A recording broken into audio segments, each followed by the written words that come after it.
كرة ترسل ناحية فارغاس. ساردو يتفوق على فارغاس والتمرير لفارغاس من جديد. هدف ثاني فارغاس، إغارة فيورنتينا، هدف ثاني عن طريق اللاعب ساردو.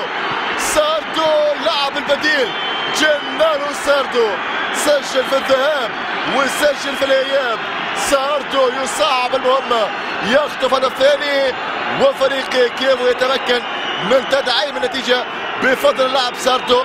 ساردو وجه انذار شديد اللهجة لفريق فيورنتينا في مرة أولى وفي مرة ثانية، لكن الثالثة ثابتة. تمرير من بيليسيه وساردو.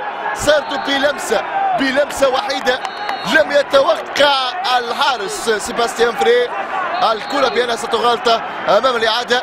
كان يتوقع بأن مدافع فريق فيورنتينا تشيزاري ناتالي سيتدخل، لكن التأخر من جانب تشيزاري ناتالي مكن اللاعب